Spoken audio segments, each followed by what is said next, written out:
मेरे चैनल पर आने वाले सभी दर्शक और श्रोताओं को मेरा सादर सप्रेम नमस्कार।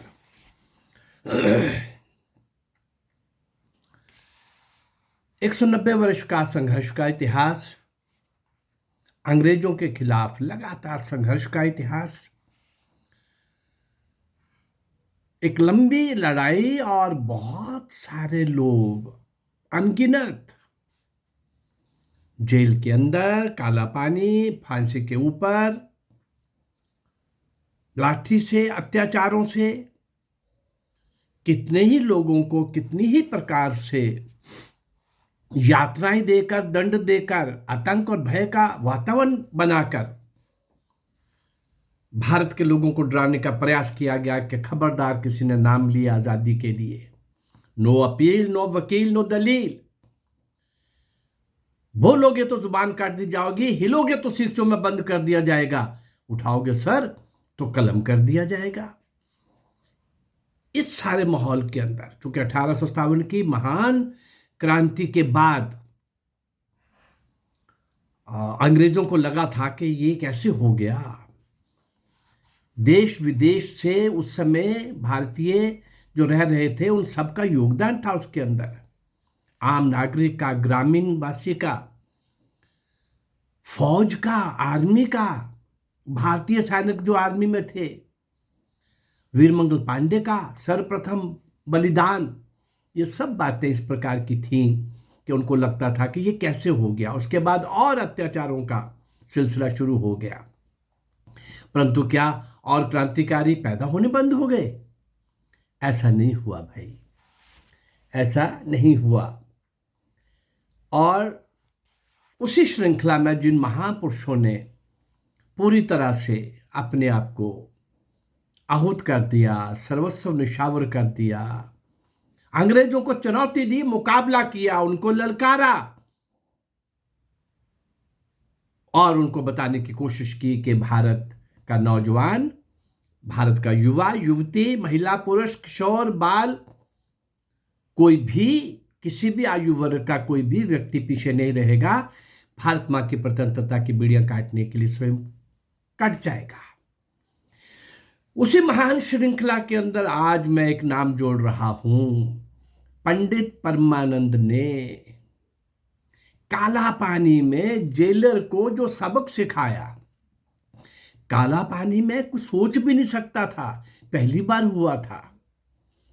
काला पानी में जाने वाले जो उस समय के लोग थे, अंग्रेजों के द्वारा अपराधी घोषित किया गया था, जिनको अपराध क्या था? भारत मां की जय, भारत मां की स्वतंत्रता। ऐसे उन सब लोगों को जिनको काला पानी भेजा जाता था, भयंकर। और आज से पहले ये नहीं हुआ था जो पंडित परमानंद ने किया काला पानी में। विनायक दामोदर सावरकर जी के साथ अंडमान काला पानी की जेल में अनेक क्रांतिकारियों ने अमानवीय यातनाएं सहन की थीं। इन क्रांतिकारियों में तेजस्वी युवक पंडित परमानंद भी था, जिसने जेल में राष्ट्रभक्त युवकों पर क्रूरतापूर्ण ढंग से अत्याचार कराकर पूरी जेल में आतंक बरपाने वाले अंग्रेज जेलर मिस्टर बारी को सबक सिखाने के लिए जमीन पे पटक दिया परमानंद ने, एक भारतीय ने। उस समय वो भी कहां, काला पानी, जहां कोई सुनवाई नहीं थी, कोई देखने वाला नहीं था, वो कुछ भी कर सकते थे। उसको नीचे ही नहीं गिराया, जमीन पर पटक कर लात घूंसों से पिटाई करके उसके अहंकार को मिट्टी में मिला दिया था। पहली बार किसी अंग्रेज को, और वो दुष्ट ऐसा था जो हर भारतीय कैदी के साथ बहुत बहुत अत्याचार करता था, जानवरों से भी बदतर उसका व्यवहार था, जाहिल था, क्रूर था, शैतान था। सावरकर जी ने अपनी अंडमान जेल की आप बीती, मेरा आजीवन कारावास में पंडित परमानंद जो झांसी से थे, आज झांसी यूपी में है, उसकी तेजस्विता, पंडित परमानंद जी की उसकी तेजस्विता, उसकी निर्भीकता की मुक्त कंठ से प्रशंसा की है।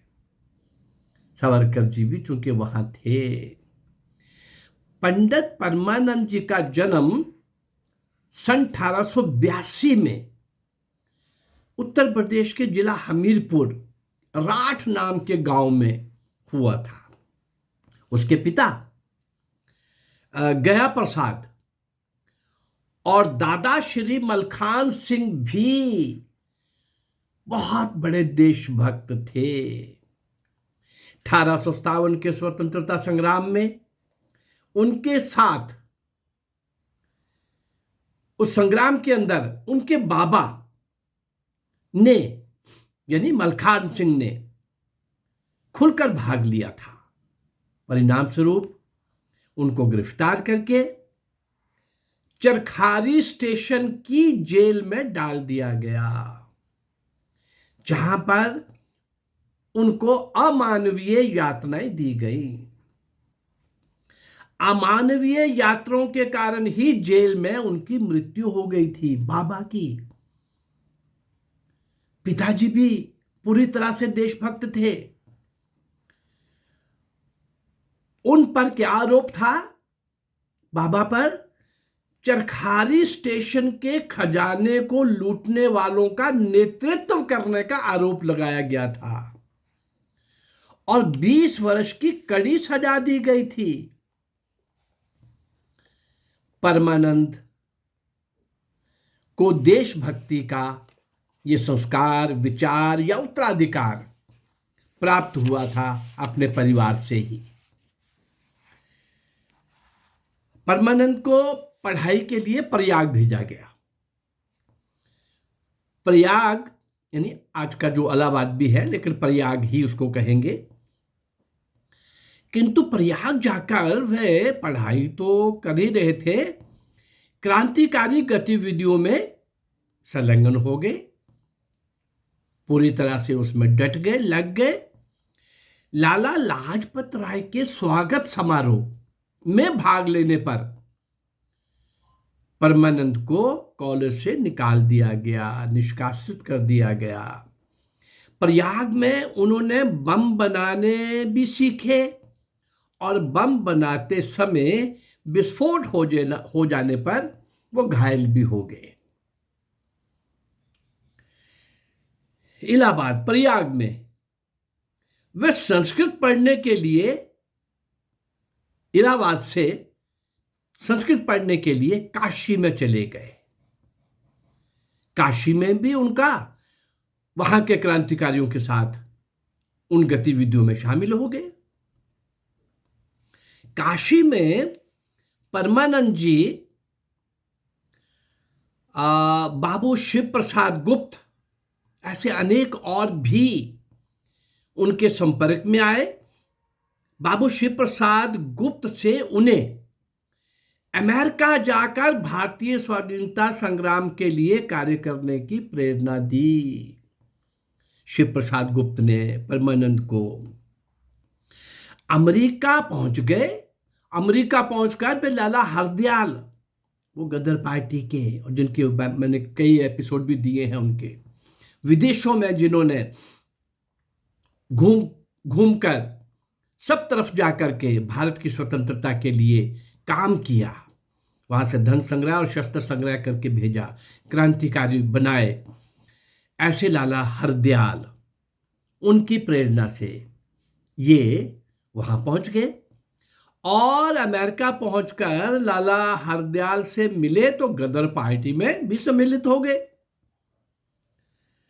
सन 1913 में गदर पार्टी के आदेश पर वे अमेरिका से जापान गए। जापान से उन्हें जर्मनी भेजा गया। जर्मनी ने कुछ युद्ध के नक्शे तैयार किए थे, उनको लाने के लिए भेजा गया और ये वो लाने में सफल भी हो गए। नक्शे प्राप्त करके वे पुनः अमेरिका भी आ गए। नवंबर सन 1914 में उन्होंने गदर पार्टी के सदस्यों के साथ एक तोसा मारू, उसको कामागाटा मारू भी कई नामों से उस शिप का नाम था, जहाज से भारत के लिए प्रस्थान किया। कितना तेजी के साथ क्या हो रहा है। बहुत बड़े क्रांतिकारियों का एक काफिला उस कामागाटा मारू तोसा मारू शिप में जहाज में बैठकर आ गए। लेकिन ये 1914 की बात है। लेकिन बड़ी कठिनाई से उन्होंने, पता चल गया था अंग्रेजों को, तो कुल्ली का वेश बनाकर कलकत्ता के बंदरगाह पर पुलिस की आंखों में धूल झोंककर अपने आप को बचाते हुए वे निकल गए, परमानंद जी। और इसके बाद पंजाब में क्रांति कार्य में जुट गए। क्योंकि बहुत सारे क्रांतिकारी जो कुछ पकड़े भी गए उस कामागाटा मारू तोसा मारू शिप में, जहाज में जो आए थे, कुछ इधर उधर बच भी गए। ये कलकत्ता की बंदरगाह से किसी भी प्रकार से निकलने में सफल हो गए। परमानंद जी ने शाचिंदर नाथ सान्याल, जिसका मैं आपको एपिसोड दे चुका हूं, रास बिहारी बोस, हर घटना के साथ इनका नाम आएगा, हर घटना के साथ। विष्णु गणेश पिंगले, अभी पिछली एपिसोड में भी पिंगले जी का नाम आया है, खुदीराम बोस के एपिसोड में। सरदार करतार सिंह सराबा, ऐसे अनेक साथियों से मिलकर फौजी छावनियों में सशस्त्र क्रांति के प्रचार की योजना बनाई। लाहौर उनका प्रमुख कार्यक्षेत्र बन गया। अब लाहौर में आ गए। लाहौर पंजाब में था। अब कब लाहौर, वो भी ये एक ही पंजाब था, ये पंजाब और वो पंजाब। लाहौर उसकी राजधानी थी। 21 फरवरी सन 1915 का दिन निश्चित हो गया। किस बात के लिए? देशव्यापी सशस्त्र क्रांति के लिए दिन तय हो गया। लेकिन अचानक किसी देशद्रोही को अंग्रेजों ने क्रांतिकारी दल में मिलाकर भेजकर योजनाबद्ध तरीके से पुलिस ने समस्त भेद पहले ही प्राप्त कर लिए। 21 फरवरी 1915 का दिन जो रास बिहारी बोस ने इन सब लोगों के साथ मिलकर के तय किया था। स्थान स्थान पर पुलिस ने गिरफ्तारियां शुरू कर दी। लाहौर षड्यंत्र केस के आरोप में श्री परमानंद अपने 60 साथियों के साथ गिरफ्तार करके इनको लाहौर जेल में डाल दिया गया। लाहौर की सेंट्रल जेल में बंद कर दिया गया। सभी साथियों पर शासन के विरुद्ध सशस्त्र क्रांति का षड्यंत्र रचने के आरोप में लाहौर सेंट्रल जेल के अंदर केस चलाया गया। और अंग्रेज क्रांतिकारियों को कड़े से कड़ा दंड देकर आतंक खड़ा करना चाहते थे, उसके बाद कोई हिम्मत न करे। इसलिए परमानंद जी के साथ 26 और अरेस्ट 60 को किया था। भाई ये परमानंद जी पंडित और 26 साथी और, यानी 27 लोगों को फांसी की सजा सुनाई गई। फांसी की सजा सुनते ही परमानंद जोर से खिलखिलाकर हंस पड़े और बोले, फांसियां देने से अंग्रेजी शासन की हिली हुई जड़ें मजबूत कदापि नहीं हो सकती। जज साहब, अंग्रेज जज और सरकारी वकील पिटमैन आश्चर्यचकित हो गए। उस मौत के साथ खिलवाड़ करने वाले निर्भीक दीवाने को देखते ही रह गए।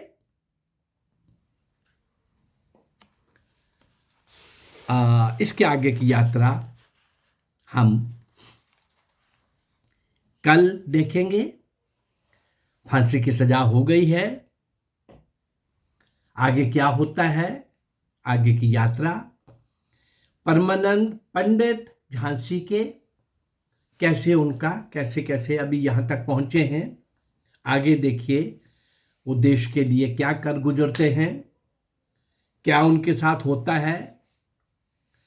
ये जानने के लिए कल हम फिर इसी समय, कल हम इसी एपिसोड के पार्ट 2 में जानने की कोशिश करेंगे। लेकिन अभी एक बात की तरफ मैं आपको ध्यान दिलाना चाहूंगा। वो क्या है कि इतने सारे लोगों ने देश की आजादी के लिए काम किया। मैंने तो केवल अभी 190 वर्ष का इतिहास लिया है। इस 190 वर्ष में ईस्ट इंडिया कंपनी से आने से लेकर और ब्रिटिशर्स के जाने तक, ये सारा इतिहास ही लगभग 300 क्रांतिकारी मैं वो आपके सामने ला चुका हूं जिनको कोई नहीं जानता, क्योंकि उनको इतिहास में पढ़ाया नहीं गया। उन महापुरुषों को, वीर सपूतों को, भारत मां के उन लालों को, इन क्रांतिकारियों को कहीं पढ़ाया नहीं गया, बताया नहीं गया। और अब तो 5-6 साल का गैप आने, 5-6 जनरेशन का गैप आ गया है। तो अब तो वहां के लोग भी नहीं जानते कि हमारे शहर का, हमारे गांव का कोई क्रांतिकारी हुआ था। ये परमानंद के दादाजी भी कैसे देश की आज़ादी के लिए ही काम आए। उनके पिताजी भी बहुत बड़े देशभक्त थे। वो जब भेज रहे थे इलाहाबाद तो जानते थे कि हम किसके लिए प्रयाग भेज रहे हैं, काशी कैसे गए, आगे क्या किया। ये सब आप लोगों ने आज जो सुना है, मुझे लगता है उन सब लोगों को आपके सामने ला करके मैं कोशिश कर रहा हूं कि ऐसे अनजान, अनगिनत, अज्ञात महान सपूतों को आपके सामने ला सकूं, जो भारत की सरकार ने, अंग्रेजों को पीछे होने, इन काले अंग्रेजों ने भारत के क्रांतिकारियों को, असली देशभक्तों को आगे नहीं आने दिया। और बताया गया कि आज़ादी नेहरू और गांधी ने लेके दी है, जिन्होंने एक लाठी निकाई और दोनों की जेलें भी वीआईपी जेल्स थीं। और जातिवार अंग्रेज अपने पिट्ठुओं को, अपने चमचों को, अपने बिकाऊ माल को, भारत के गद्दारों को सत्ता सौंप के जाने वाले, और जिन्होंने समझौता किया ब्रिटिश सरकार के साथ, क्या, नेताजी सुभाष चंद्र बोस जिंदा या मुर्दा जब भी मिलेंगे हम आपको सौंपेंगे। ऐसे करूर मजाक और ऐसे कलंकित पृष्ठ और स्वर्णिम पृष्ठ भी ये महान क्रांतिकारियों के बलिदान, कुर्बानियाँ सब आपके सामने ला रहा हूँ। अगर मेरा ये प्रयास आपको अच्छा लग रहा है तो मेरे इस चैनल को आप लाइक करिए, सब्सक्राइब करिए और शेयर करिए। नमस्कार, जय भारत, धन्यवाद।